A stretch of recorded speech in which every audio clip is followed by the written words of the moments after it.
Well, hello, Freedomizers. Welcome to Zone 13, the best afternoon news show on the web. And I mean that, too. Wait till you see what we have lined up for you today. It's June 11th, Thursday. That's 2015, in case anybody didn't know what year it is. It's 3 o'clock on the East Coast, noon Pacific. We're broadcasting live from the studios of freedomizerradio.com. I'm DeRay Moretti, and Scott Fararello, my great co-host, is with me, too, and we appreciate you tuning in. Our chat rooms, both at Blog Talk Radio and right here at freedomizerradio.com, are open for you. Several of our colleagues, including Lynn, AstroTurf, and Famous Anna, are in the chats, putting links, documents, and other important information there so you have them all for your own records. And thank you for that courtesy, ladies. Let's see here. Remember, our friends are also journalists, analysts, and researchers, too, and I got to tell you, they're the best in the business. Today, we have a ton of news and updates to get to. As a matter of fact, we have one of our colleagues who is going to be our guest today. You all remember her. We call her Sponge Talks. Her name is Denise, and she was a former co-host here. So I wanted to make sure that you all knew that she was coming on today, and we're going to be dropping this huge bombshell investigation that we've been doing. Before we do, though, we have to do a disclaimer. And that just to tell everybody that, what we say here on this show is solely my responsibility and not that of our amazing hosts and sponsors. It goes like this. The comments made by hosts, guests, chat commentators, or phone callers of Zone 13 do not necessarily reflect the viewpoints, ideology, beliefs, or anything else of freedomizerradio.com, their sponsors, or their many valued advertisers, whether it be past, present, or future broadcasts. All right, let me open up Scott's microphone here. We'll give him a proper hello, and then we'll get the show started. Hey, Scott. Hey, how you doing, man? I'm doing awesome. I was trying to write a note while I was talking, so it didn't go very well. I was trying to write the phone number down for Denise. So it's 347-324-3704. Yeah. You really want to give her number out on the yeah, well, that's all right. So anyhow, I'm just sending that to her so we get ready here for the show. Where do you see this bombshell we got lined up for today? It's amazing. Last night, we were thinking about all of these riots and protests, and turns out there's so much information. As a matter of fact, I see Denise on the switchboard, so I'm going to open up her microphone. Hey, Denise. Hey, long time no talk to. I know. Ladies and gentlemen, this is Denise. She's a former co-host of ours around here. You might remember her from our old show. She's now a superstar blogger, journalist, syndicated radio show host. So, welcome, Denise. Yeah, well, thanks for all that. I'm not sure it's a superstar, but anyway. Sure, you wouldn't believe the stuff that this woman puts out. Her blog is at Founders Code. Is that .com or .org? .com. .com. And the woman puts out so much information. Sometimes it feels like you're spamming my inbox. That's how much information. But, man, you got to see the stuff she puts out. As a matter of fact, we're going to go over one or two of her articles today. But before we do, let's tell people what we were doing last night. We were looking into these riots, and we were looking into especially DeRay. DeRay has been making a name for himself. He's all over the web. He's all over social media. He's a community agitator, community activist. As a matter of fact, he's had a couple of people thrown off of Twitter. And there's photographs of him with the co-founder of Twitter, which was kind of suspicious to me. I was figuring maybe, he's got an inside track or something. And then it dawned on me. Twitter's compromised, or Twitter has got some sort of a deal going, because the type of stuff that DeRay puts out and that others put out with him is pretty tricky. There's threats, there's publicly outed people and their children and pictures, and like the cops' kids down there in McKinney, their pictures are all over the pages with DeRay's name on them and stuff. So I started to wonder, well, where is this guy getting his money? He put out an article, tweet, that he was in McKinney, and he was happy to see a lot of faces there. So we started looking at articles, and one article said that, I'll just give you a little quote here. It says, it has meant getting up as early as 4 a.m. to scan headlines and scroll through emails and social media postings to assemble the newsletter that he puts out with his partner, Johnetta Elzie, before going to his job as Senior Director for Human Capital at the Minneapolis School District. Well, couldn't find too much on DeRay at first, so we started looking up his partner, Johnetta Elzie. Want to take it from there? Well, there's plenty out there on DeRay McKesson if you pay attention to the education world, to the teaching world. He was in the Baltimore school system. He was in the Minneapolis school system. And then that takes us to another organization called Teach for America. Teach for America is a sanctioned NGO, non-government organization, that gets grants from the Department of Education. And as soon as somebody graduates from college, even though they don't have a teaching degree or an education degree, they can apply over at Teach for America, and immediately they are assigned a school to go teach in, and then Teach for America also gives them grant money to help pay for their college education, and then they work very hard on the backside to forgive their student loans. And that is part and parcel what both Johnetta and DeRay were doing. So right. This is where they got their start, and that they can get these young kids through the high school level and then at the college level to be their activist circles that are assigned in each city. They have a activist cell in virtually every city. They have created countless websites that they map everything that the police do. They listen to police scanners.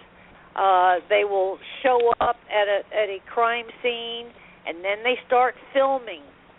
And then they twist what happens, and they put it out there on all of these websites, and so then they have activated the activists.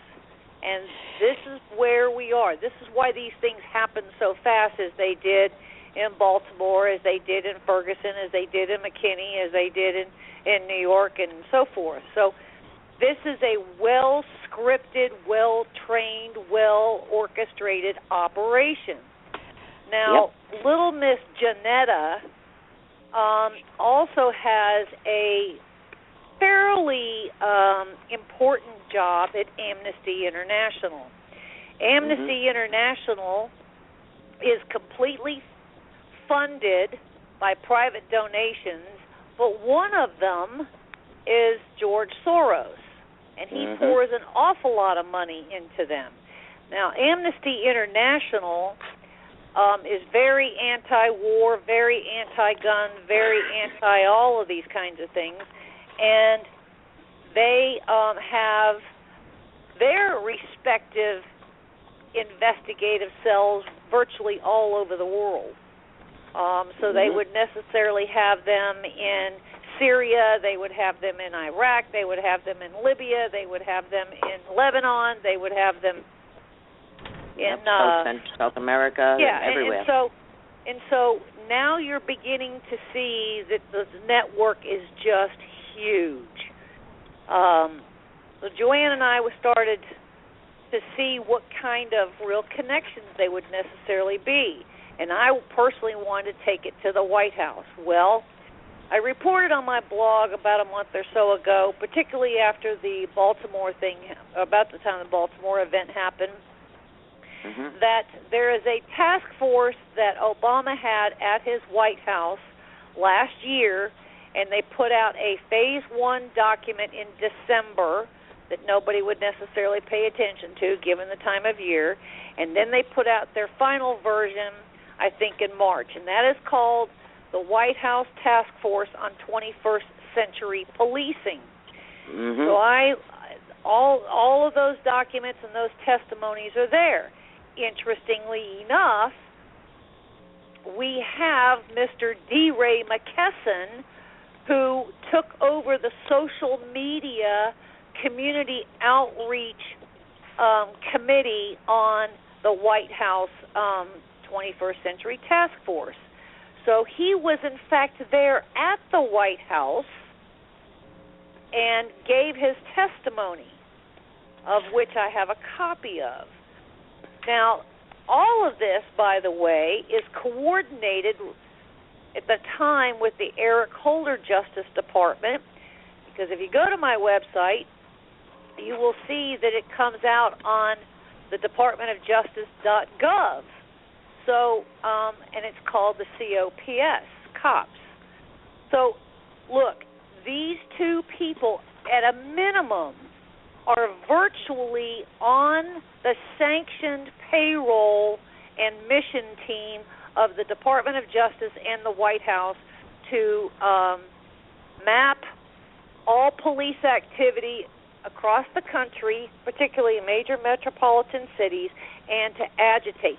These are approved White House, Department of Justice approved operations. Yep. And there you have it. A couple things I wanted to expand on with you. All right. Let's see here. First thing I wanted to tell you was all of those mapping police violence. It's a whole pile of links to articles. I clicked on most of those articles. I was up way late last night. Most of the articles refer to suspects getting killed, yes, or shot, yes.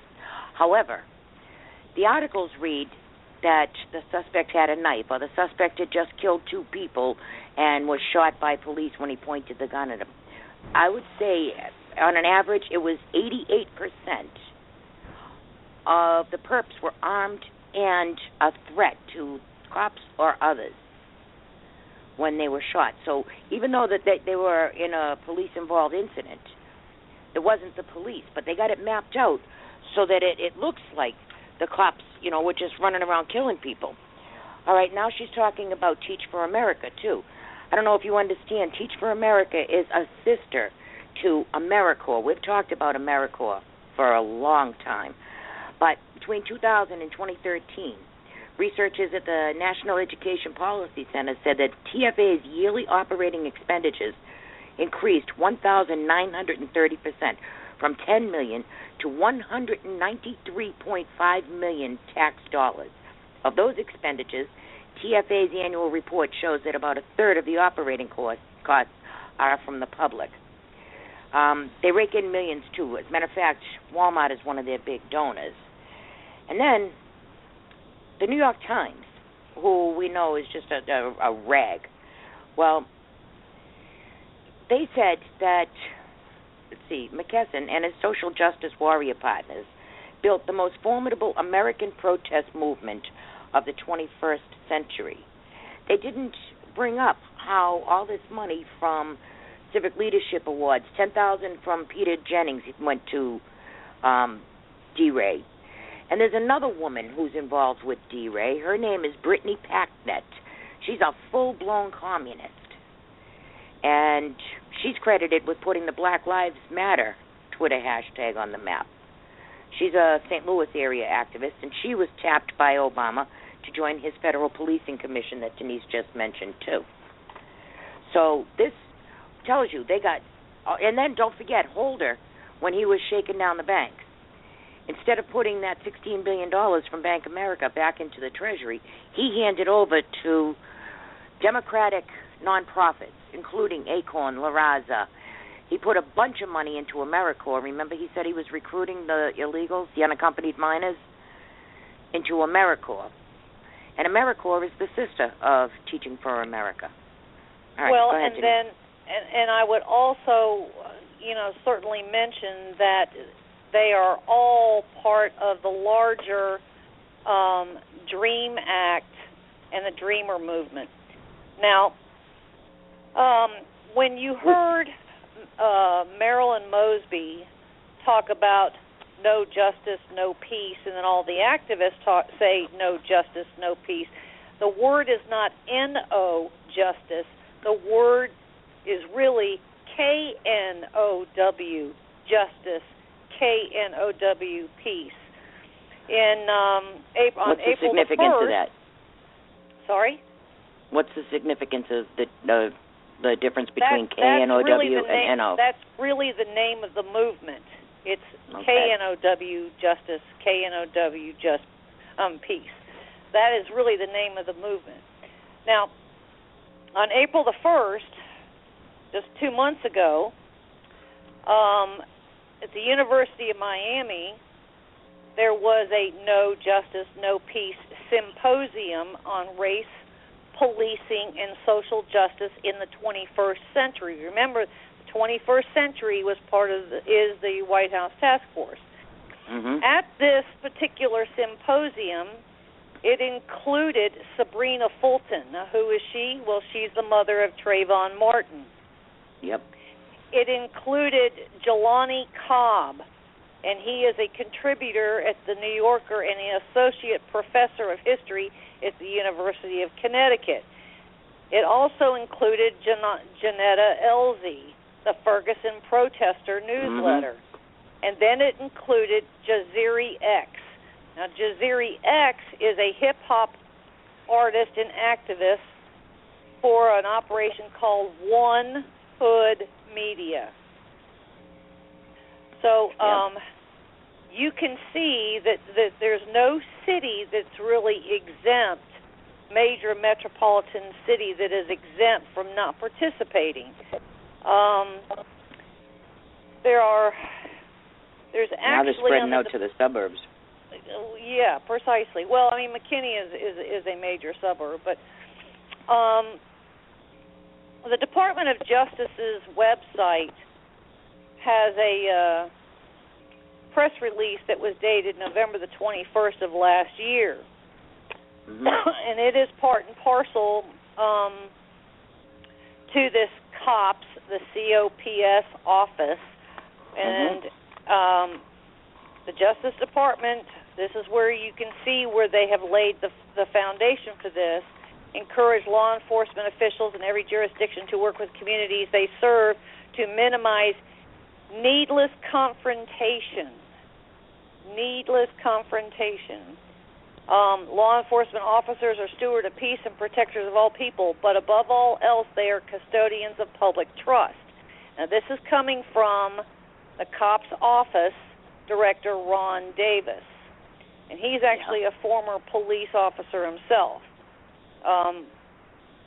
So they have laid the foundation for this last year, and the first huge meeting took place over several days at the White House. You can see some of the pictures that they like to put out. The first document came out in December, and then the final draft came out in January. Right. But I mean, by the way, when I sent you the link last night on tbreakfast.com, woke up this morning and Tea Breakfast has a Twitter handle, and they immediately followed me this morning. So so that means that they have a bot. Oh yeah, I knew that they were watching us because I was seeing it. This is just, people think that people like DeRay and these protesters are just spontaneous. It's far from spontaneous. In Durham, North Carolina, 2 Teach for America officials led traffic blockades over the Ferguson, Missouri shooting last December. Remember when they blockaded it? And they were that girl that was in college, the one that was sitting in the highway in Boston. She's also with Teach for America. So, when you look deeper into it, it's just a radical movement Teach for America has transformed itself into a recruiting center for militants bent on occupying themselves with anything. And their icon in the Teach for America movement was a man who is now dead. His name is Howard Zinn. Ooh. And if you look very carefully at your child's history books in public schools, many of them were published and edited by Howard Zinn.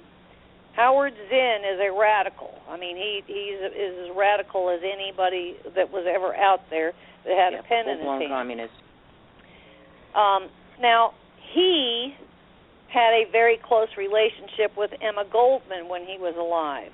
Emma Goldman was, in fact, an icon. She's dead. But she was an icon of Van Jones. And he used her as a very big inspiration. Well, there is a Howard Zinn website, howardzinn.org. And interestingly enough, you have to kind of look for these crazy things, but there's something called the Howard Zinn Freedom to Write Award. And little Janetta and DeRay they won that award in March of this year. Now, what's particularly interesting, and Joanne, you may know the full name of the acronym, but PEN, P-E-N, is a progressive operation that is doing the whole the white against white movement in the schools. What am I trying to say? They're on the they're shaming whites for being white. I've written about that too, but the name of that is white privilege. White privilege. Thank you. So what I'm trying to say is, while we are all out there doing the normal things that we do every day, this is what they have been very busy doing themselves. And if we begin to wonder why, who is connected to who, things go back a very, very long time, even all the way back to Daniel Ellsberg and Anthony Russo of the Pentagon Papers, and things going back to Selma, Alabama. There was a 10th anniversary recently where the Howard Zinn movement gave big awards and celebrated the anniversary of the whistleblower Chelsea Manning, Naomi Klein, the Occupy Wall Street encampment in Liberty Square, which is a member of the Dream Defenders, the Dream Act, Glenn Greenwald, the one that broke the story with Edward Snowden and that whole thing. They include him in all of these. So we begin to see that everybody has a role and a piece of the action. And, let me tell you about PEN here. PEN is a non-governmental organization in formal consultative relationship with UNESCO and special consultative status with the Economic and Social Council of the United States. They also have a Writers in Prison Commission. So, there you go. Well, they're clearly Marxist operations, and Howard Zinn was a Marxist.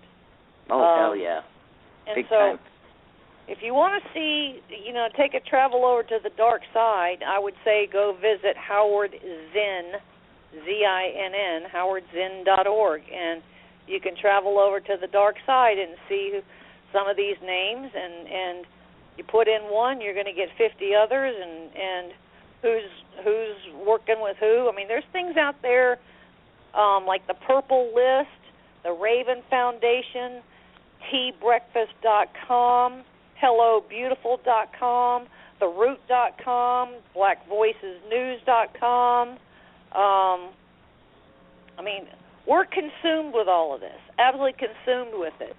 And so you can't ignore the fact that you had, Marilyn Mosby and Rawlings Blake the mayor and whatnot, they're all part of this as well. I mean, they're the DNC. They are part of the task force, the 21st Century Policing Task Force. So this is about isn't she the secretary? Isn't Rawlings Blake the mayor, the secretary of the DNC? Mm-hmm. Also, DeRay and his handler there, little Miss Janetta Melzi, were speakers, block speakers, at the Human Rights Conference 2015 for Amnesty International. And you brought up Nick Mosby and Marilyn Mosby. Marilyn Mosby is the state's attorney. Nick Mosby is her husband. DeRay has been communicating with both of them on Twitter. As a matter of fact, Nick Mosby told him, can't wait to meet him and keep up the good work. And when his wife, Marilyn, wrote to him, she tried to say that her account was hacked. Why would somebody hack into an account, like a post by DeRay, comment to him, and then not do any other damage on her site? And no one can prove the hack. So that's a bunch of hooey. And I think every bit of this is a setup. It was Marilyn Mosby who said to start hyper-policing that corner because it was giving her old man a bad name. Her old man is the city councilor. And as far as Rawlings Blake goes, the mayor, she was the head of the city council in Baltimore. Then when the other Baltimore mayor got booted for corruption and taking credit cards and prepaid credit cards and furs and diamonds and everything, they had to throw her out because, there was no way to keep her. They didn't have anybody to put in there, so they put her in there, and they said, well, that's how we do it. We just put the head of the city council up until we get a mayor, which is possible the truth. But it just so happens she's also the secretary of the DNC. And then you have all these connections, including the 21st Century Policing. And DeRay is there, and little Miss Janetta is there. And then you got Amnesty International. On this article, it says, when a government-funded outfit abandons education as its mission in favor of social agitation, it's time to cut off the taxpayer pipeline. Everybody was asking DeRay how he got his money, even on television the other night. They asked him where he got his money. He said he was working on his savings and friends were donating. Those friends happen to be taxpayer footing of his bills because he's getting money from Amnesty International. He's getting money from all these groups. And, he's with Teach for America, so he's getting taxpayer money. Doesn't that violate some laws? Yeah, and Brittany Packnett, she's 30. She's the executive director of Teach for America in St. Louis, and she's been named to the Ferguson Commission. But, there's something out there called the Hatch Act. A hatch like on a boat. Mm-hmm. And the Hatch Act says that any government employee, including, without exemption, secretaries of all the agencies, cannot get involved in grassroots political operations if those operations take any federal dollars. Well, right. On the Department of Justice website, you can actually see where these organizations, including Teach for America and Amnesty International, get government grants. So they do take government dollars. Not to mention that the Department of Justice has a discretionary spending fund of over $6 billion, and it might be $9 billion. I couldn't tell you that, but it's in the billions. A discretionary fund, meaning that they can use monies in that fund for anything they want without question. Mhm. Absolutely. So that's where the grant money is coming. So any of these people that are doing grassroots operations that take, and their organization takes government money, is in violation of the Hatch Act. Seems to me they're using government money for sedition. This woman, Packnett, that you brought up, all right, she says, well, first it says that she briefly taught at third grade as a TFA instructor, Teach for America instructor in D.C., before diving into political organizing. to represent our collective truth and promote the urgency of now. She pointedly praised the fact that TFA has consistently had her back in her quest for disruptive change and systemic change. She bragged that TFA, the CEO, Matt Kramer, accompanied her to a protest in St. Louis. So right there's your violation, Denise. That's right. And, with this grant money, I don't know that anybody lately has ever been investigated for a violation of the Hatch Act. I would certainly not think so under the Eric Holder Justice Department. And given what has transpired here recently, I would argue that it certainly hasn't happened under the Loretta Lynch Justice Department. Right. So, well, Loretta Lynch has to know about all this stuff. And why would they? Because they'd be essentially investigating themselves. Right. Yeah, who's going to investigate all this? Well, you're going to have to take it to the whistleblower level. And the whistleblower level, I mean, I know that Senator Chuck Grassley does a pretty good job at some whistleblower operations. He was the go-to person on Fast and Furious. And another one is Senator Ron Johnson out of Wisconsin.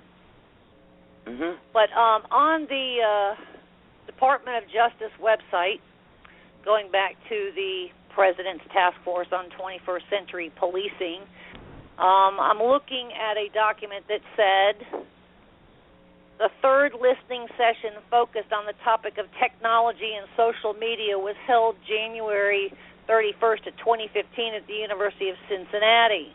It was open to the public, blah, blah, blah, blah, blah, blah. And on this one, it actually says what the committees were. There was a what was committee the date on that body. Again? Sorry? What was the date on that again? January 31 of 2015. And all right, I'm he was just in Ohio and Cleveland. So I was just wondering if he was just up the street. Well, but no, the timing is different. It's months apart. There's a committee that was on the body camera piece, and there was a committee on the technology piece, and then there was a committee on the social media, community, digital engagement and collaboration. And that is part and parcel where DeRay McKesson is listed with three others: Hassan Aiden, Steve Spiker, and Lori Stevens. Okay. But the interesting thing is down at the bottom of this document, it says grants and funding. So not only is there grant money, but there's also funding.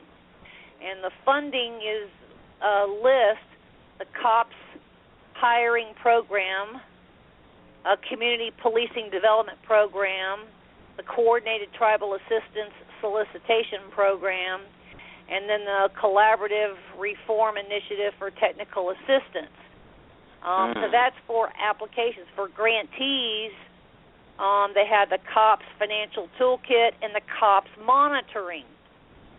If I click on this COPS monitoring, the secret to repeating a success is knowing how you've achieved it. The best way to answer questions about your COPS grant helped you get there. They work closely with the Office of the Controller and Office of the Inspector General to make sure grantees meet their grant programmatic and financial obligations. So, yeah, I mean, it's all there if we go look at it. These are their government websites. I'm not making this up. Denise, there is so much money. We're talking about billions now. Not just $193 million. When you talk about all the different money, and it's all coming out of taxpayer pockets. I mean, yeah, there are private donors and stuff, but that's minuscule compared to what the taxpayers are putting out for this. And now they're teaching these radicals how to recruit even more radicals. What they're doing is using taxpayer money to instigate sedition. And as far as that 21st policing, all that does is turn into like a rat squad or attack watch for the police departments, and that's a step towards federalization. federalization of the police, if you ask me. Well, I mean, let's go back to Ferguson here, because DeRay and Janetta actually they met together in Ferguson to attend a medic training class on how to respond to tear gas, and together they chronicled the events in Ferguson after the shooting there. Their newsletter, by the way, is called "This Is the Movement." Back in January, I think it was, it had 15,000 subscribers and as many as 100,000 followers on Twitter. And so they attended these classes. So yeah, now on the bios for both of them, it says that they met in Ferguson, and I found a tweet from DeRay to Janetta. What's her name? Elsie? Janetta Elsie. I found that tweet on August 16th, and it says en route. So they met, or they were assigned to each other, or somehow were connected before either one of them ever showed their face in Ferguson. But in both their bios, it says they met there, and it sounds more like they met up there. Well, I'm looking at the U.S. Department of Justice.gov website, the President's Task Force on 21st Century Policing. The very first listing on this particular one is DeRay McKesson. And it says right here, DeRay McKesson is a protester. He is currently the Senior Director of Human Capital with Minneapolis Public Schools and is a Teach for America alumnus, having taught the 6th grade math in New York City. He's been documenting the events in Ferguson and protests nationwide via Twitter, and is the founder and co-editor of the Ferguson Protester newsletter. He's also the co-founder of WeTheProtesters.org, and that serves as a portal for nationwide protesters to relate to the activist resources, their policy briefs, and their actionable demands. It goes on, says DeRay is an activist, organizer, and educator focusing primarily on issues impacting children, youth, and families. He's previously worked for the Harlem Children's School Zone, the TNTP, opened an academic enrichment center in West Baltimore, and with the Baltimore City Schools, a leading systematic human capital change, and he graduated from Bowdoin College. So that's on the Department of Justice's website. So the Department of Justice cannot be in denial that they don't know who he is, because it's on their website with his biography. And neither can the people that are running Baltimore. They can't deny him either, especially when he's communicating them openly with Twitter. Now, a CEO of Human Capital, what do you think that means? That means he's recruiting these Teach for America teachers and placing them in these schools. So he's been a groomed community organizer. He's not just some kid off the street that decided, okay, he didn't like the way things were going. This guy has been massively trained in activism. And paid to do it. And gets paid to do it, absolutely. And he's in a network of so many others. Let's talk about Baltimore for a second. Because also in Baltimore, where Mr. DeRay comes from, they have prison gangs. And our dear guest has written an article about that. And it goes to the same thing.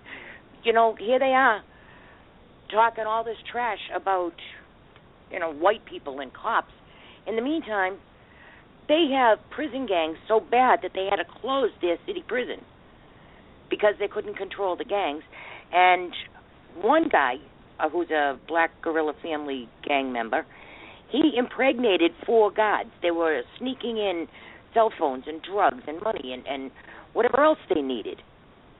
All right, so Denise has written an article about it. Denise, why don't you tell us about this article? I did. On my blog at founderscode.com, the title of it is Baltimore Infected with Gang Members, BGF, meaning Black Guerrilla Family. On there I have their oath. And as of today, there were 14 gang members that were indicted on racketeering charges. And the Black Guerrilla family is known to be a vicious gang for violence, drug trafficking, and both on the streets and in the jails. They particularly went after Timothy Michael Gray, Gray, who officials say was the gang's citywide commander until 2013. And he collected cash from members who oversaw the gang's operations in Baltimore. And under his watch... Didn't Freddie have a brother that was killed? I don't know. I couldn't tell you. Yeah, they were saying how the mother had lost the older brother earlier in the year. I wonder if that's a guy you just mentioned. I'll have to look that up. But the indictments that happened that were announced were after an 18-month investigation. 18 months. Over the past 6 weeks, the bloodiest period in Baltimore in 42 decades. In decades, 42 murders in the month of May and 13 so far in the month of June. And so the point is this is actually not the Black Guerrilla family's first rodeo, because they actually go back to 2013, where 25 individuals were charged, and that included 13 correctional officers at the Maryland Department of Public Safety and Correctional Services. So there were 25 total charged in 2013. So I would argue then that it would be not unreasonable to ask the mayor, the previous attorney general, and the current one, Marilyn Mosby, why they tolerated the gang activities on the streets of Baltimore for as long as they did. As soon as they got into office, and they've both been there a very short time, but I would argue that they should have focused on that because there's a history there. Yeah, absolutely. I have a quote. It says here, "It hurts my heart to know that she lost one son to street violence and another due to police brutality." So, yeah, there's a brother that was killed. I got to tell you, this Baltimore thing is getting really, really to be a window into what exactly is going on, not just in Baltimore, but we saw it in Florida, and we saw it in Brooklyn, and we saw it in Ferguson, and we're seeing it now down in McKinney. And it's the same players, the same tactic, but what's bothering me most is taxpayers are footing this whole bill. Mm-hmm. You know, here they are, even Holder shaking down banks and handing them billions of dollars. How on earth do we fight something like that? Well, I mean, we can't. We can't out compete. Out of control. We can't compete. All that we can necessarily do is expose it. I mean, from a whistleblower standpoint. Now remember, Barack Obama signed an executive order 13684, and that altered law enforcement across the United States, and that's where it all began. And then he comes out with his, where he's going to be with African Americans and Latinos and recent immigrants and the Muslims and the LGBTQ. Their entire culture where they get paid to protest. Yep. I mean, it's absolutely there now. I mean, there's got to be. That the money's coming from somewhere. They show up in rented buses. They have paid help, and they're paid because they were protesting when the checks didn't come. They were paid $5,000 a month. Yeah, and then when the checks stopped coming, they started protesting that. So we're supposed to think that this is a grassroots, community organized, protest, and it's just people in the community. And then DeRay pumps out, "Oh, I'm in McKinney now. I see a lot of faces from Ferguson and Baltimore and New York." So there they are. There's the whole Marxist circus train showing up again with the clown posse and everything. They're worse than the Westboro Baptists. And here we are paying for it, and it's not just a few bucks. They're not just making $5,000. You figure how many there are, and all this travel expenses, and then you got these organizations like Teach for America and AmeriCorps, and she, like Denise just said, they have an expense account that's just a slush fund. They just got money sitting there, and they can use it for whatever they want. So you're paying for your own demise, America. I just sent you the link on Twitter, and if you look at that last link and scroll down, you will see what their blueprint is. There are 6 items in there. And they have the one thing that they use is something called the confidence blueprint, where you have to build trust between the officers and the communities, and that's the COPS program. Number 2 is data, meaning that they've got 21 jurisdictions that have been identified across the United States that they are using to cultivate the mapping of police activities and what the public is saying, and those are the target 21 areas where they have these activist cells.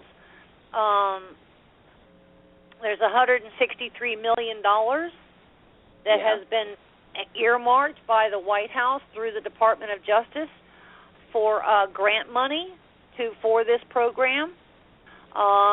Number 4 is to the virtual body cam toolkit, where Obama pledged $75 million to buy 50,000 body cameras.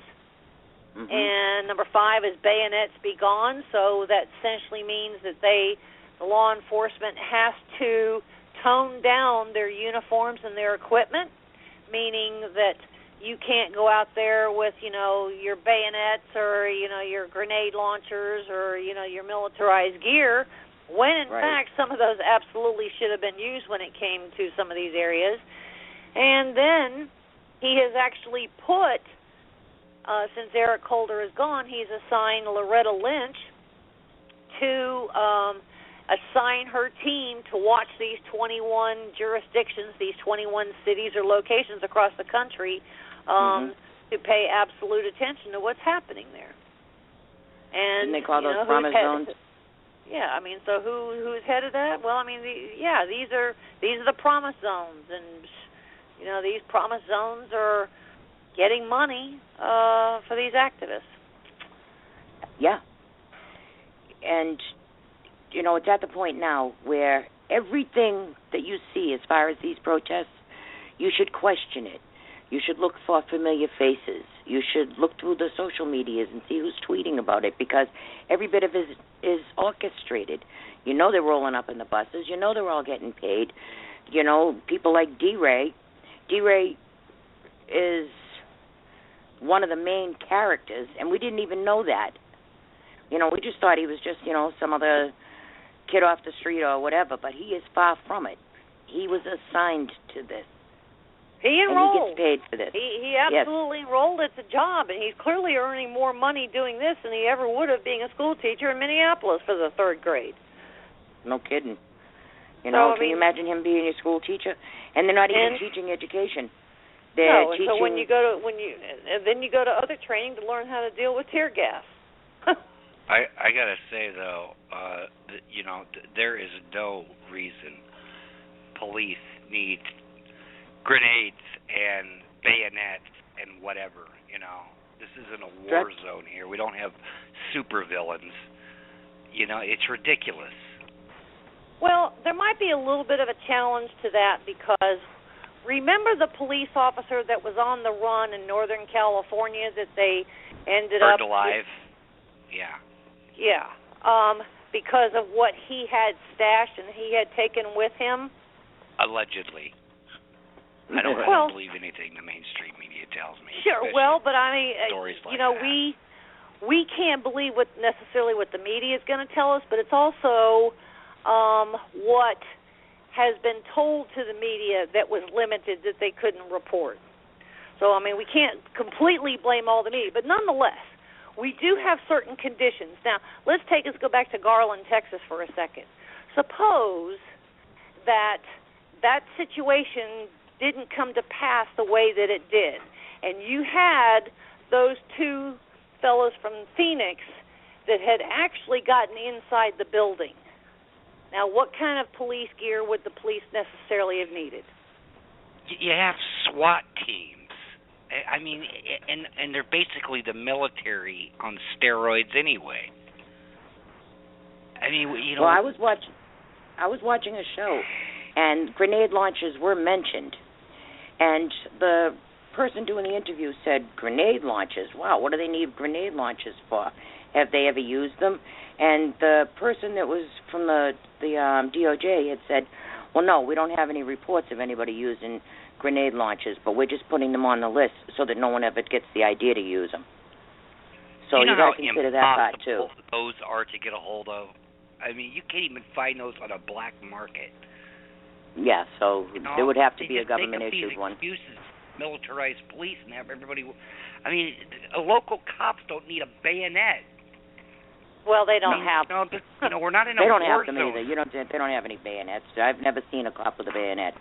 But that could be another item that was on this list, just so they won't get any big ideas to use those type of things. Well, they already got tanks for town, with 1,000 people in them. What do they need those for? But you and I, we're not be able to have a Second Amendment. I don't know. If you get a Charlie Hebdo situation and they come out shooting at you, you might want to have that tank to protect. And I don't know. I'm not justifying it. I'm just saying, there's a medium that we can come to with this. But as far as that goes, we can talk about that forever. And sure. They got this. They put things in there so you won't use them too. They're not saying that they have them, or maybe they do have them, but there've never been a case where they've been used. I don't know. Maybe they do have them. But the thing is, it's your government that's paying for it. It's your taxpayer money that's paying for it. You're paying for these protesters to give you a hard time, burn down cities, rob people. Look at that pizza guy. What did he do? We went from 1 out of 12 to SEAL Team 6 for a police department.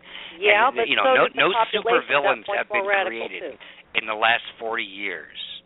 All right, there's been such small amounts of crime in America that this administration has had to let out hundreds of thousands of hardened criminals out of prisons, open up the borders wide open for every South American scumbag you can think of, and fly them in from third world countries that hate our guts.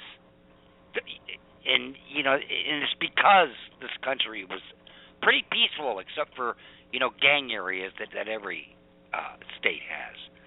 Well, that list there's no reason that they need to be dressed up like stormtroopers with bayonets, grenade launcher, and military hardware. Heck, we might as well if it's that bad here, let's just have a military dictatorship. Because obviously it's going to take super soldiers to keep us safe. What would be your solution then if we had an American version of the Wesleyan school event? Send in SWAT teams. They can handle it. They have virtually everything the military has, including M16s, snipers, everything else. Okay, but if you have a building that's bomb rigged, are they just going to go in there? They have bomb squads for that in SWAT. Yeah. They have it covered. They've had it covered for the last 40 years at least. They have ATF. They have so many government agencies now with SWAT teams and paramilitary assault units that they don't need any more hardware. They got tanks for Christ's sake, What else do you need? Not like you got a tank. I don't know. My God. And then they stage half of these. The FBI's behind 99% of them, including the biker one, just so you think that the cops do need to be militarized. They create the problem, and then they rush in with the solution. And it's always at the expense of taxpayer money and our rights. Well, the taxpayers had all of it. We didn't pay for that equipment. That was leftover Department of Defense gear that came out of Afghanistan and Iraq that they brought back here. They don't need it, so they have granted that equipment to towns and city that have applied for them. And even that comes with strings. So what you're looking at is what you just said, Scott, too, is they're paying these protesters to initiate social unrest. And then they come in with the solution. They have all the equipment. And then they're going to straighten out this social unrest. But they're not using it. They didn't even use it in Baltimore. And it was available. They had a whole line of the stuff, and they just didn't use it. They didn't use it in Ferguson. And now Obama has made it so that they can't use it unless they get his permission. Every bit of that equipment now has strings attached to it. And that's just BS. I mean, that's both sides of the coin. He hasn't been militarizing the police for the fun of it. It's you give somebody something and you take it away and you let them get used to it and like it and used to it, and then you take it away and say, oh, did you like all that military equipment and all those really nice guns that you don't get in the civilian population? Well, now all you got to do is federalize yourself and don't complain about it, and we're going to pay you really well to be a federal employee anyway. And there you go. Big raise for you. I haven't heard any police union complaining about it yet. Well, you just answered your own question. It's a step towards the federalizing, and that's not like it. We don't know that's happening. You know, every step that these protesters do brings us closer to police federalizing. His little mapping list, mapping the violence, brings us closer to federalizing the police. You know, and the government's paying for both sides of it. And it's actually, the government doesn't pay for anything. That's your money. All right, so back to this Baltimore. Where do you see this going, Denise? I see more of it through the summer. So, I mean, it's, you know, they're watching everybody and everything, and they've got the money, they've got the resources, they're out of school. I think that you know, it's just going to continue to get bigger and bigger, and then it's just going to be more common until such time somebody says, we are not going to, we're going to investigate and see who's in violation of the Hatch Act and who's coordinating, where this leads to, and then, you know, it just might stop. But I don't anticipate that happening anytime soon. Until then, we are where we are. All of these politicians should already know this. They should already know who DeRay is. They do. They should already know who Janetta is. They are funding them. And like you said, I see it getting bigger until we start pushing back and run them off like we do run off those Westboro Baptists. These paid-for people are limited. We're not. You know, eventually they're going to stop paying them in Ferguson, right? Then what? We need to start getting ahead of this. We have a phone call. Okay. You want to take a chance and open this up? I think this is a familiar number. All right, let's open it up. Area code 517, you're live. Do you have a question? Hi, how you doing? Hi. Do you have a first name, hon? Yeah, Gary. Gary. Do you have a question or a comment for our guest or our host? It's well, my dad's here. He wrote a book on how he believes they're going to be federalizing the police force. That's what you're talking about now. He sent you guys an email about 4 days ago to be a guest, and no one got back to him. Oh, I never received that. Maybe the boss over here did. Hang on. My dad's here. I'll put him on. 1 second. Go ahead, Dad. It's been 4 days. What? All right. I'm sorry about that. I'm not up for a scolding right now. I didn't receive any emails, so that's not my job. Thank you for calling, though. All right, go ahead. Denise, we're going to take a break. Do you have any comments that you want to finish up with? And please tell everybody how they can find your blog again. Yeah, I'm over at founderscode.com, and what I put up there is actual documents. I don't put up conjecture. I don't put up assumptions. I actually use real testimony, real video, real PDFs, and so forth. So, I generally take a story a little bit deeper than necessarily the media would. But again, I would say that, pay attention, look at the pre-printed signs, the same faces, look very carefully in the backgrounds. If you see a 5-minute video, then you can imagine it's probably going to be a 10 or 15-minute video that's really there. Who's taking the video? Is it old video? Is it real video? Is it, those kinds of things. So, you have to question, you have to kind of autopsy all these events, and you have to question each little piece. And so, it's up to us because, we are just as much as citizens, journalists, and do the investigation as anybody else is. So that would be my recommendation, so you can take your break. Okay. Well, thank you very much. Ladies and gentlemen, Okay. This is Denise Simon, and thank you again for All right, coming happy on to today do it. with us. Thanks. All for right, having my me. friend. Bye. All right, and then that, we're going to be right back after we have a quick break, okay? You up with that, Scott? Yeah. All right, we'll be right back.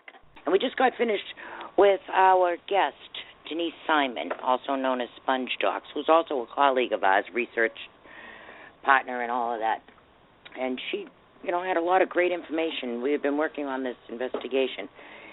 And I'm sorry I had to take a break there, but we're back now. But, Scott, I want to talk a little bit more about this over-policing. I do agree with you. There is no reason that they need bayonets and grenade launchers if they're not SWAT teams. I wanted to make that clear with you. We went from having about 50 SWAT teams to about 4,000, and the crime in this country hasn't quadrupled. It doesn't need it.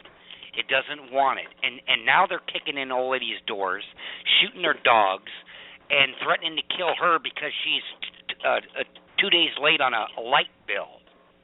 I mean, it's ridiculous.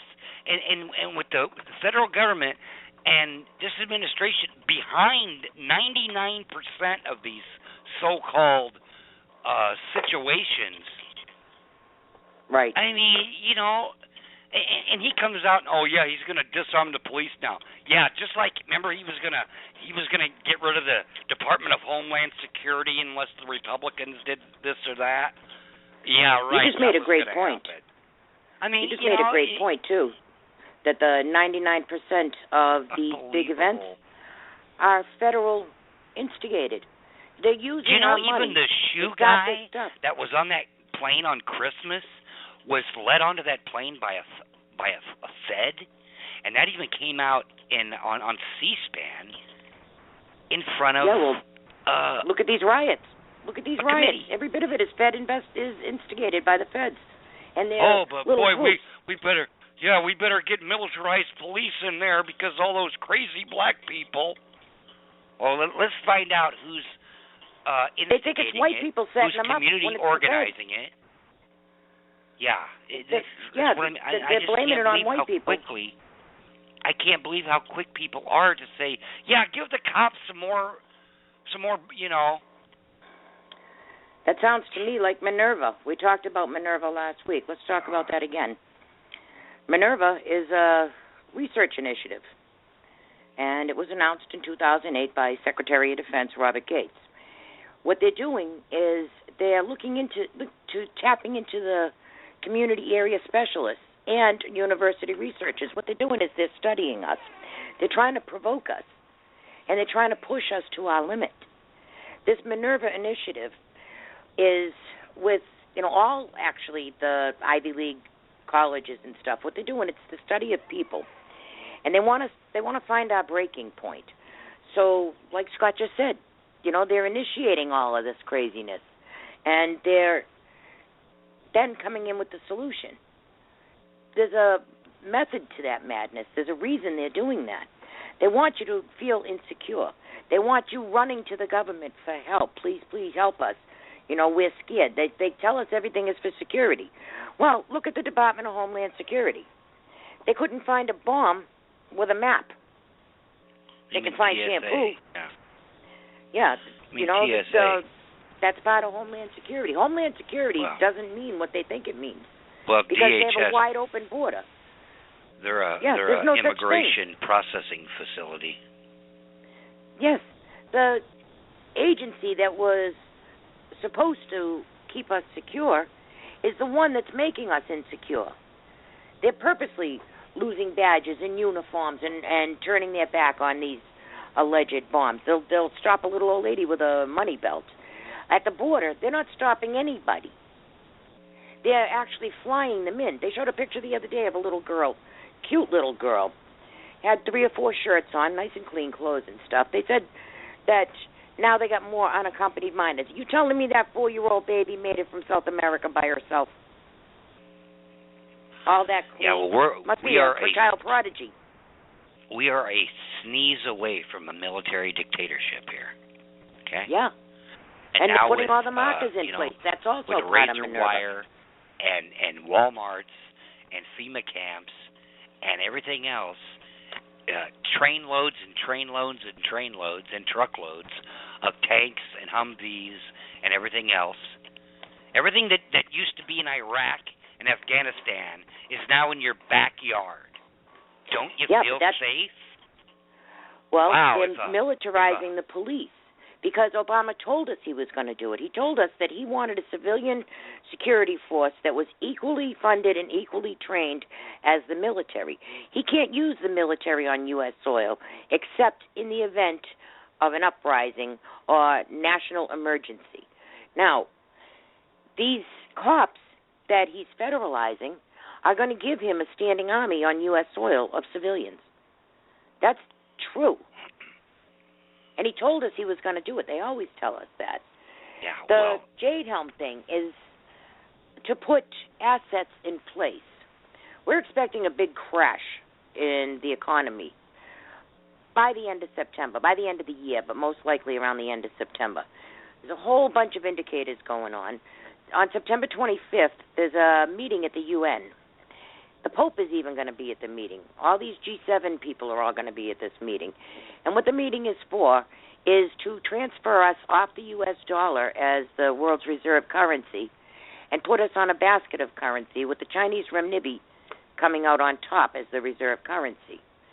Eventually, we'll be a cashless society because it's going to be hard, changing the money from American money to whatever currency you plan on using. China has come up with an idea to use the renminbi just completely, and they'll do it. They'll do their own money exchange. You just use the renminbi, and they'll worry about the dollars and the yen and whatever else currencies are in this basket. This is September 25th. On September 13th is the final of the 4 blood moons. I don't know if you're into that, but this is biblical. I'm not a Bible scholar, so I don't know all the details. Yeah, I am. I am into it. And and some people, they're saying that those 4 blood moons are the 4 horsemen. So we might be looking at something historic. The thing is with the blood moons is that every time that has happened in history, there's been a massive financial problem and world. Then they have that's a 7-year cycle. That Shemitah. We had a crash in 2001 September. We had a crash in 2008 also September. Some people say it's a jubilee year now, and some people are saying that's next year. Well, where all deaths I don't know about that. But I saw that guy, Jonathan Cahn, C-A-H-N, videos. He wrote a book called The Harbinger. And a lot of that stuff seems to be pretty accurate, too. But back to this Minerva initiative. Everything you're seeing right now is part of it. They are putting on scenarios to actually get the people to uprise. They want to see what our breaking point is. They want to see what subjects they're going to, bring up, like the Black Lives Matter. So now they got all the black people uprising. They know what their breaking point is. What's going to be the white people's breaking point? And the Chinese and all the Asians and the Hispanics. What's going to be their breaking point? Meanwhile, they're working on that too. They're behind all these groups now, burning the American flag because they're trying to piss off as many veterans as they possibly can. Right. this Bruce Jenner freakazoid show and this stuff is also part of it. Giving illegal aliens all the benefits and jobs and everything, it's screwing natural-born citizens out of them. You know, as much as they can try to ruin any sort of national pride, they have to do, because, you know, we're just going to be a third-world crap hole here pretty soon, and they're going to want all countries to be basically the same, except China.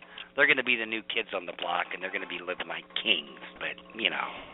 Yeah, well, this next assault, you know that veterans and conservatives, sovereign citizens, just normal, average, everyday people, you're the ones that are on the terror list. They took Hamas off the terror list, and the Taliban and all of those. Those aren't terrorists anymore, just veterans and Americans. They're terrorists. So what's the best way to piss off a veteran? Go after the gun rights. And they know that. Burn American flags. The best way to piss off a Christian is to put a drag queen out there like Bruce Jenner and vote for late-term abortion. They know that. They're pushing your buttons. Abortion has already been through the courts. Not one of those politicians has any authority and any say on what goes on with abortion. They can spew all they want. But the reason they bring it up is to piss off the Christians. All this ISIS stuff, you know damn well. All right, it works every year. Every single for every election, you're right. How do you feel about abortion? Oh, the Republicans are going to take away your right to kill your kid, and Republicans are going to come after Social Security. And nobody ever catches on. It's the same spewage. Yeah, well, you know, I care about as much about Bruce Jenner as he should care about me. You know, and he's not even a transgender. I didn't even he's a care about him in the 70s. He didn't have the surgery. You know, I didn't even care about him when he was an Olympic moron. I sure don't care about him now. Well, that's what they put up there, though. They get the mainstream media talking about it because, you know, it's much better than talking about police kicking down your door and shooting you because you missed you forgot to take it in your library book. For 3 weeks, I've been looking at this Vanity Fair cover with Bruce Jenner on it in lingerie. You know, I'm half tempted to go out and buy that lingerie. It actually kind of looked real nice, but, you know, on him, come on. You know, is that the biggest problem we have is Bruce Jenner? And it's a publicity stunt. They gave him a reality show.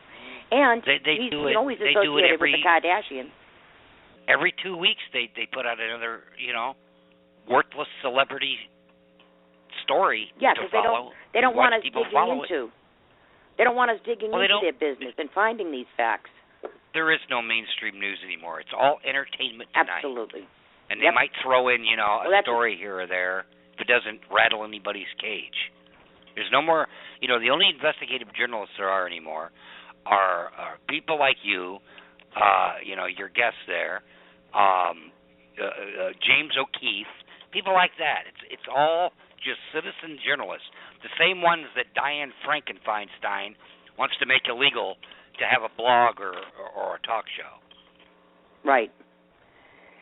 And then they're pulling this Trans-Pacific Partnership stuff. All right, so now the borders are open. The airlines are crazy. Oh, they're going to screw with the airlines, too. The EPA is putting heavy regulations on greenhouse gases on certain plane engines. And these regulations are not going on foreign airlines, domestic airlines. So they're trying to give away our airlines, too. They want all our airlines to move out of the country so they don't have to deal with that.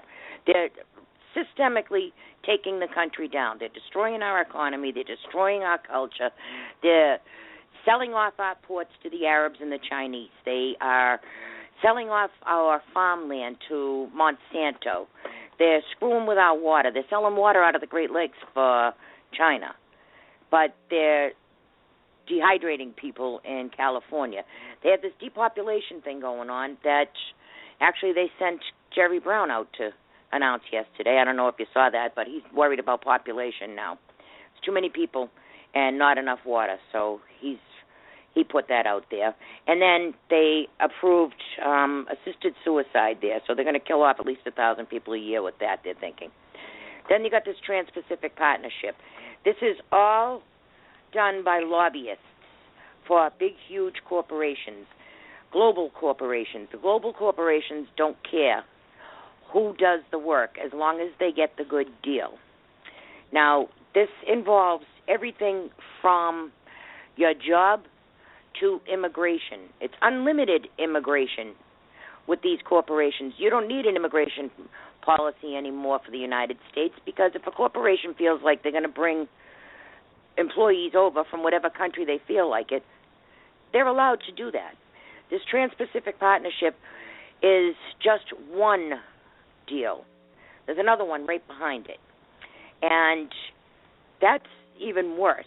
But what they're fighting over is the Fast Track Authority. That tells everybody that this deal that Obama's working out, if he wants to, work it out and finalize it and everything, gives it to the Congress for 60 days. They can look it over. They cannot amend it. They cannot change anything. They can only vote, yes, we want it, or no, we don't.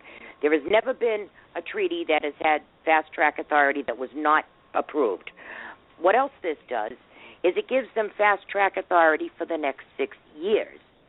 So it doesn't just include Trans-Pacific Partnership, but everything that comes behind it. Not only for this administration, but 4 years into the next administration, too. So that takes away Congress's constitutional authority. It sets like up... They have any. Yeah, like they have any, true. They surrendered it willingly. Uh-huh. Willingly. It doesn't matter. The pendulum swings from right to left, right to left, right to left. Nobody ever goes forward or backwards. So you got two parties. They have wised up now and become one. We don't need a third party. We need a second party because they got smart. And there is no two parties anymore. They're working hand in hand. They put on this show that they're fighting. Look at this. For 7 years, the Republicans have been fighting with Obama on everything. Now, all of a sudden, they're fighting with Democrats to give more authority to Obama. That sound right to anybody? Of course not. And now it's set for vote tomorrow in the House. It passed the Senate, and it's set for vote. This isn't the actual treaty. This is just the fast-track authority. But that's the first step to the last step. Yeah, it's the fast-track to hell authority is what it is. I Mm-hmm. mean, he might as well just, he's worse than Hugo Chavez. Yeah. And then yesterday, Putin met with the Pope. I don't know if anybody heard about it. But there was one thing that struck out to me. First of all, there's two things. First, he was an hour late. And then the Pope gave him a medal. And this medal, actually, it says here, it's the angel of peace that wins all the wars and solidarity between the peoples. Why would the Pope give that particular medal to Putin? The angel of peace that wins all wars and solidarity between peoples. So that's a message. I'm not real sure how to decipher it yet, but that's a message. Oh, and the Italian Prime Minister laughed. He said he was worried about being offered Russian drinks because he had sided with Merkel against Putin, but he had to show up and show his face.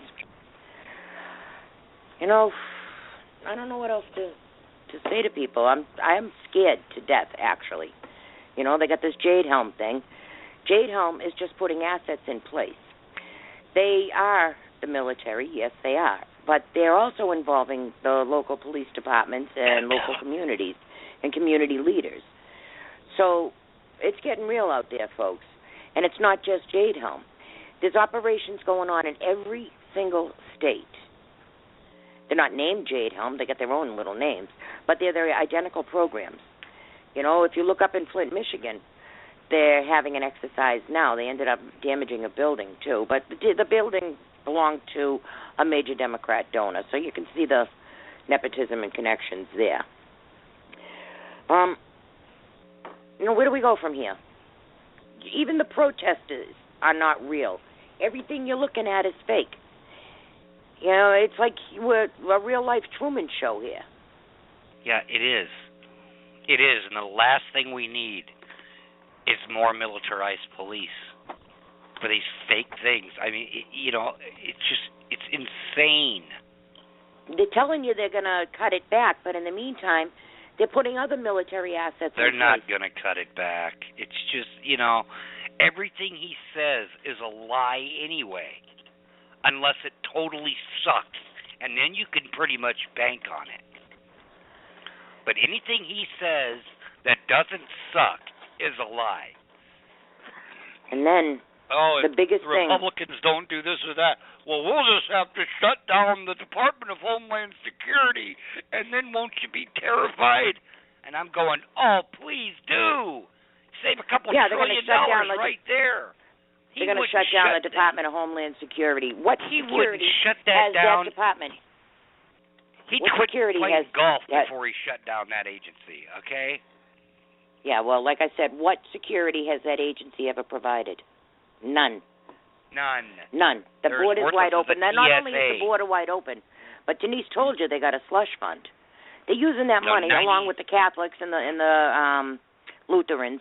They're literally sending planes to South America and cleaning out orphanages, putting the kids on the plane and flying them here.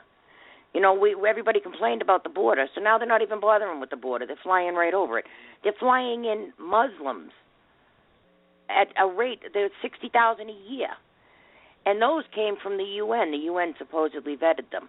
What, they got an NCIC database over there? They know everybody in the world? There's no vetting going on. I don't know, guys.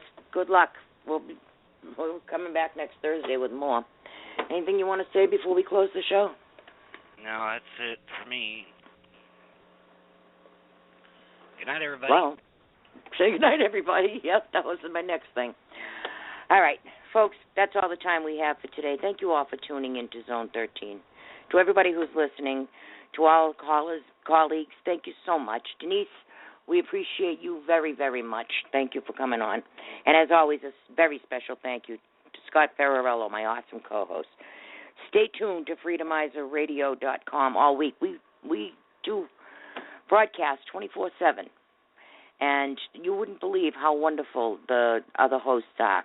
I was on with Mike Howell last night on Fighting the Tyranny. And, of course, the big boss man, Proof Negative. His show is on at 9 p.m. Eastern Time. Anyhow, that's all I have to say. Zone 13 out. We love you, America.